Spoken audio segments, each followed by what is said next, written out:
De retour en direct sur le plateau d'Alsace 20, regardez le nouveau jouet que le Père Noël va m'apporter cette année.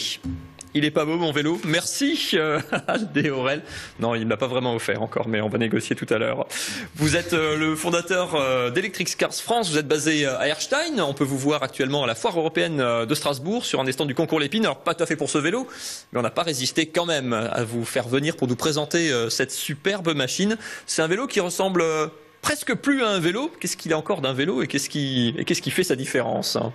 Effectivement, oui, c'est plus qu'un vélo, c'est presque un objet roulant non identifié. Alors il a des particularités bien entendu assez spéciales. C'est un vélo américain. D'abord, il faut le dire, d'origine californienne. Et les Américains ne font pas dans la dentelle, donc ils voulaient rouler sur la plage, ils voulaient être performants, donc ils lui ont greffé des gros pneus pour bien tenir. Donc confort en plus, très agréable à rouler puisqu'il y a une absorption des chocs et du terrain. Une selle amortie également avec un amortisseur très performant. Je confirme, je l'ai testé, c'est extrêmement confortable. Et puis, pour rouler sur le sable, il faut un gros moteur. Donc, tant qu'à faire, on va mettre un gros moteur dessus et qui va permettre de rouler partout avec un confort énorme. Vous l'avez dit vous-même, vous l'avez testé. Donc, le moteur, c'est le boîtier électrique qu'on vient de voir qui est sur le moteur est porte-bagages. Hein. Alors, sur le porte-bagages, c'est la batterie. Voilà. En dessous, dans la roue, vous avez effectivement le moteur.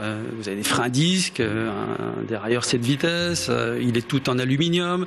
Donc, on allie la qualité du produit très solide, parce que les Américains sont plutôt forts, donc il faut quelque chose de costaud. Et puis un confort inégalé aujourd'hui de roulage avec une puissance tout à fait énorme qui vous permet d'enrouler les kilomètres sans se fatiguer.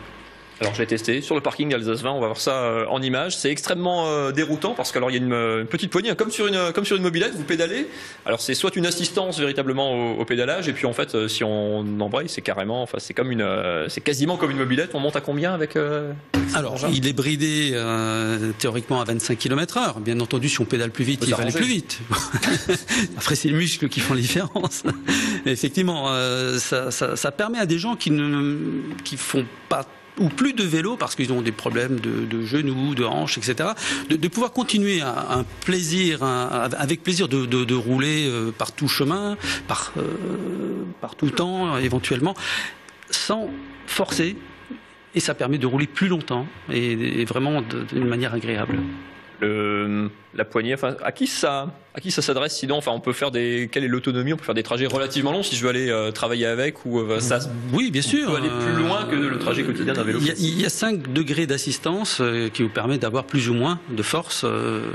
Et puis donc l'autonomie moyenne varie forcément entre 40 et 80 km. Tout dépend de la personne, tout dépend du terrain, et tout dépend de l'assistance qu'on lui demande, bien entendu. Faites-moi peur. Combien ça coûte? Ça coûte 2 500 €. C'est le prix d'un vélo. Il ne faut pas le comparer au prix d'un vélo. C'est le prix d'un VTT ou d'un vélo de marque. Et là, on a un vélo de marque, mais particulier. C'est plus qu'un vélo en même temps. C'est plus qu'un vélo, oui. Qui vous l'achète? Qui sont vos clients pour l'instant? Bien, ce sont des gens qui ne faisaient plus de vélo. Ce sont les amateurs de nouveautés, forcément. Et puis des gens qui ne seraient pas venus au vélo si on n'avait pas ce confort de roulage. Pas rappeler, je vais vous apprendre qu'avant de commencer l'enregistrement de le direct de cette émission, vous étiez en grande discussion avec votre voisin de gauche, Jean-Marie Cutnier, était très intéressé, alors pas par les véhicules électriques en général, par les vélos, mais c'est quelque chose, les collectivités peuvent être intéressées par ce mais tout à fait, absolument, je crois que... Vous avez trouvé un marché. Hein. Oui, merci. Non, tout à fait. Je crois qu'on a quand même des obligations, on a la nécessité quand même d'être exemplaire, et en matière, par exemple, de bilan carbone, je crois qu'on doit réfléchir, et aujourd'hui, par exemple, notre ville va s'engager très fortement dans ce qu'on appelle un agenda 21. Il me paraît à ce moment-là tout à fait normal, d'évoluer vers des véhicules électriques. Merci beaucoup, Aldé Aurel, d'être venu sur notre plateau. Vous restez aussi avec nous.